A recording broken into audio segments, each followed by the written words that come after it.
Assalamualaikum warahmatullahi wabarakatuh. Halo teman-teman. Kami dari kelompok 9 yang beranggotakan 4 orang. Yang pertama, saya Muhammad Fatih Ainul Yakin. Saya Aulia Solihah. Saya Revita Asaro. Saya Putri Susiani. Ini video apa sih? Nah, seperti yang tertera di judul, video ini adalah video laporan hasil observasi dengan tema kendala implementasi layanan BK di pusat rehabilitasi, dan kami memilih observasi di BNN Tulungagung. Apa ya BNN itu? BNN adalah singkatan dari Badan Narkotika Nasional, sebuah lembaga negara non-Kementerian Indonesia yang mempunyai tugas negara di bidang pencegahan, penyalahgunaan, dan peredaran gelap psikotropika dan bahan adiktif lainnya, kecuali bahan adiktif untuk tembakau dan alkohol. Jadi, BNN ini adalah lembaga yang menaungi siapapun masyarakat yang mengalami gangguan zat narkotika, apapun jenisnya. Dan BNN ini menggunakan berbagai layanan konseling. Dalam mengimplementasikan layanan-layanan bimbingan konseling, pastinya konselor ini mengalami beberapa kendala, entah itu dari keluarga, fasilitas, maupun dari konseling itu sendiri. Jadi, tujuan wawancara kami dengan Bapak Humam selaku salah satu konselor di BNN adalah untuk mengetahui apa kendala-kendala dalam mengimplementasikan layanan-layanan bimbingan konseling di BNN itu sendiri. Jadi, ada beberapa pertanyaan yang kami ajukan. Yang pertama yaitu kami bertanya, pasien apa aja sih yang ada di BNN atau yang ditangani di BNN? Yang ditangani di sini tuh pasien yang bagaimana, Pak? Kalau untuk narkotika itu yang mungkin yang sudah kecanduan parah atau yang baru diidentifikasi gitu saja. Dalam penanganan narkotika, pecandu narkotika itu kita ada namanya asesmen juga sama. Screening ada, asesmen ada, dan di situ ada kita penilaian tingkat derajat keparahan yang ditangani di rawat jalan. Jadi pecandu narkotika itu ada tingkatannya, ringan, sedang, dan berat. Di situ kita nilai di tingkatan mana yang kita tangani di tingkat ringan dan sedang. Kalau berat masuk di rawat inap. Pertanyaan kedua, kami bertanya, apa kendala utama yang dihadapi dalam pelayanan bimbingan konseling di BNN? Untuk kendala utama yang dihadapi dalam layanan bimbingan konseling di sini itu apa, Pak? Kendala utama yang dihadapi itu persepsi masyarakat tentang layanan di BNN. Pertama, masyarakat masih banyak yang takut untuk datang ke BNN menjalani rawat narkotika, rawat rehabilitasi.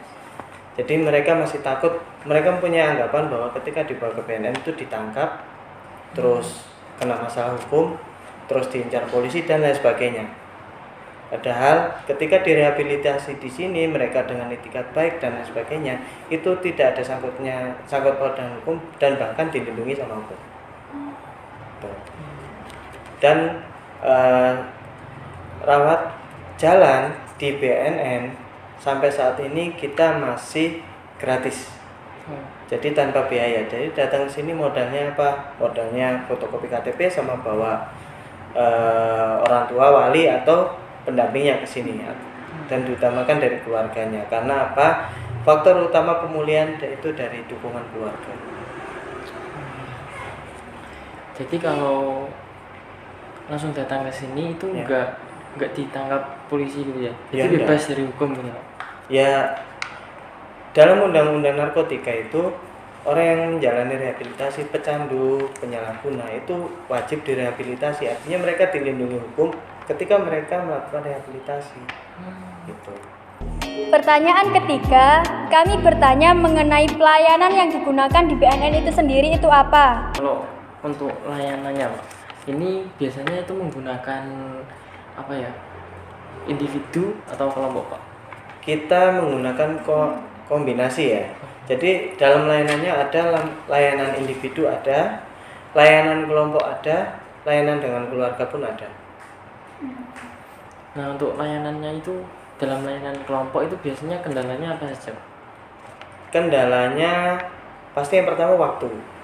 Waktu mereka untuk berkumpul di hari yang sama itu susah menentukannya ya. katakan misalnya hari Senin, bisa jadi dari 10 orang cuma berapa yang bisa ikut, karena mungkin ada yang bekerja, ada yang sekolah dan sebagainya. Jadi menentukan waktu berkumpul mereka yang sama itu yang susah. Kemudian pertanyaan keempat, kami bertanya mengenai sumber daya dan fasilitas yang ada di BNN. Apakah ada di sini keterbatasan layanan sumber daya seperti kayak fasilitas tenaga medis gitu? Kalau namanya sumber daya ya, bisa dari manusia ataupun prasarana ya. Kalau dari sumber daya manusianya, hampir seluruh BNN se-Indonesia itu kurang sumber dayanya. Karena apa? Memang tenaga kita sedikit. Di sini cuma berapa orang, untuk rehabilitasi cuma 6 orang, tapi kita menangani pasien untuk saat ini sudah 40 orang. Dan juga kegiatan selain kegiatan layanan di sini rawat jalan, kita juga ada kegiatan namanya IPM.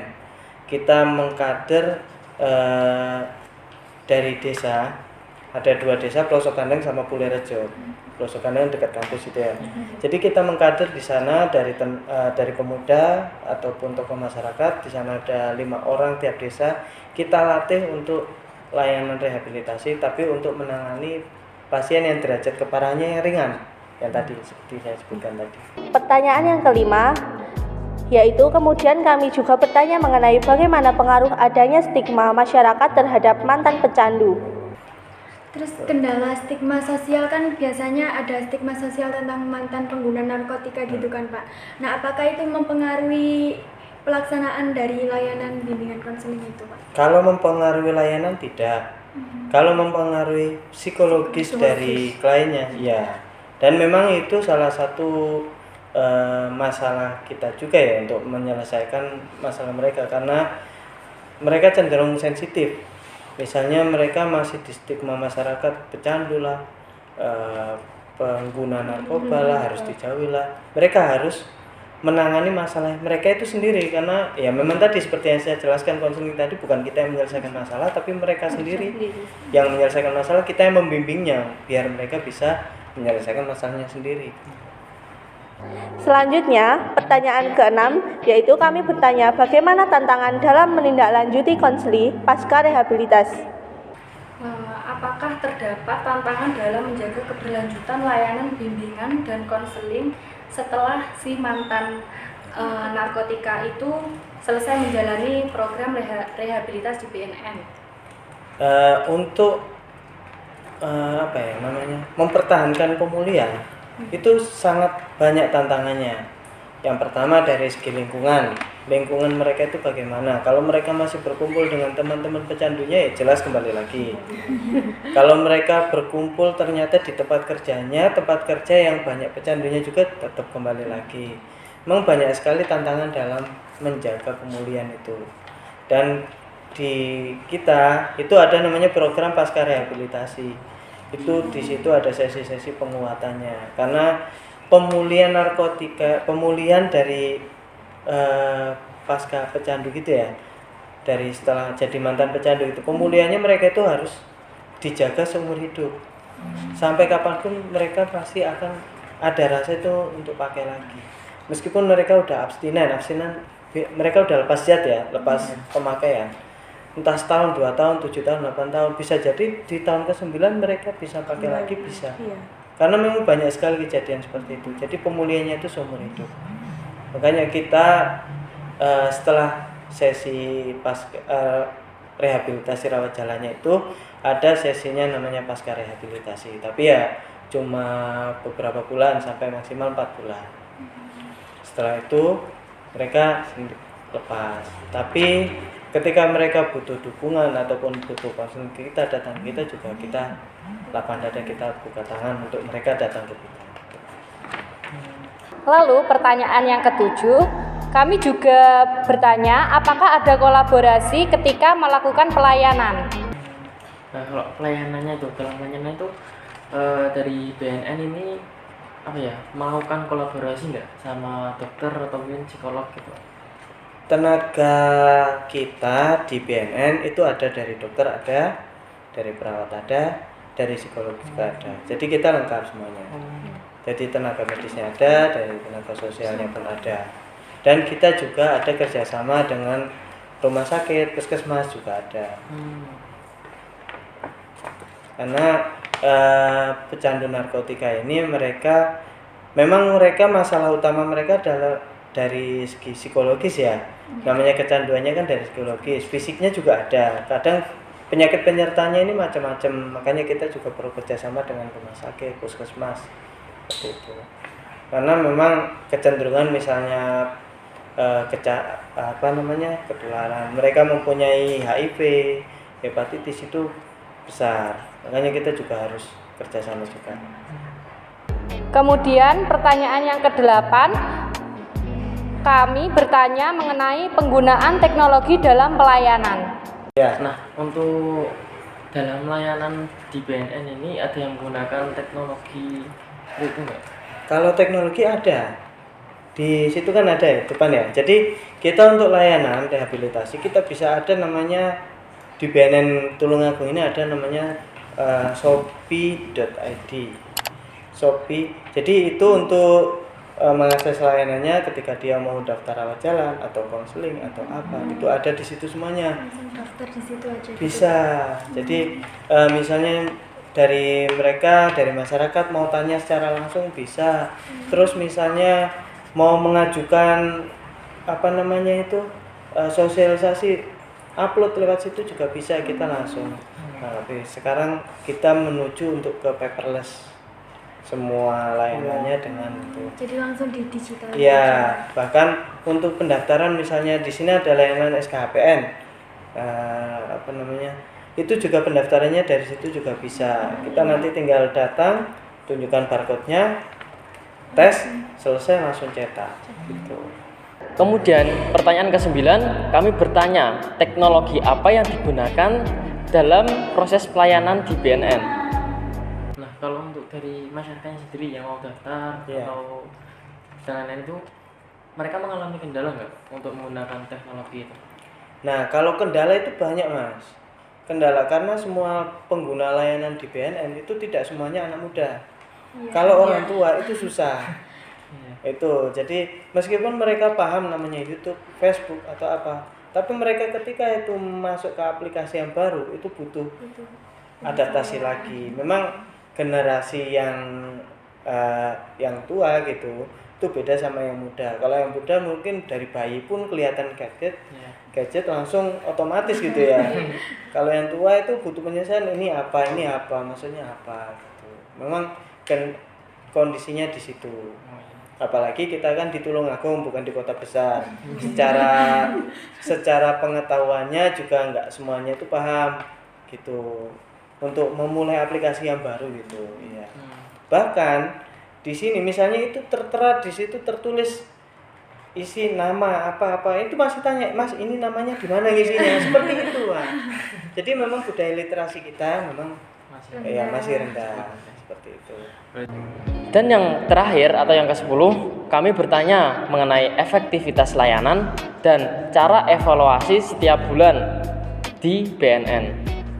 Untuk efektivitas layanan, Mbak, di sini apakah sudah efektif atau masih? Kalau di sini sudah efektif karena kita memaksimalkan dengan SDM yang ada, kita maksimalkan layanan ya semaksimal mungkin. Kalau untuk evaluasi layanan itu biasanya? Evaluasi layanan ada dari BNN provinsi gitu. Jadi ada visitasi ke sini sekitar setahun 2 kali. Dari dinas kesehatan juga ada visitasi ke sini. Oke, itu tadi proses wawancara kami dan sangat banyak ilmu yang baru kami dapat. Salah satunya adalah kami baru tahu bahwa jika ada orang yang mengalami gangguan zat itu bisa menyerahkan diri ke BNN untuk direhabilitas dan itu tidak akan ditangkap karena orang yang menyerahkan diri sendiri itu malah akan dikenakan perlindungan hukum. Jadi buat teman-teman semuanya, jika ada teman atau saudaranya yang mengalami gangguan zat itu bisa didatangkan saja ke BNN agar bisa direhabilitas sampai dia sembuh. Oh iya, sebelum kami akhiri videonya, kami ingin menunjukkan fasilitas-fasilitas yang ada di BNN Tulungagung. Pertama, yaitu ruang tamu yang sangat nyaman dan di sana kami disambut dengan ramah.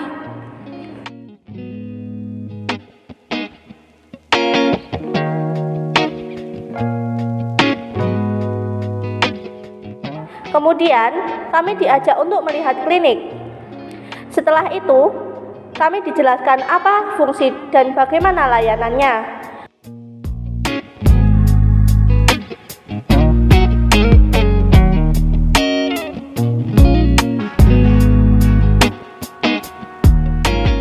Dan kami juga ditunjukkan penjara atau sel yang ada di sana.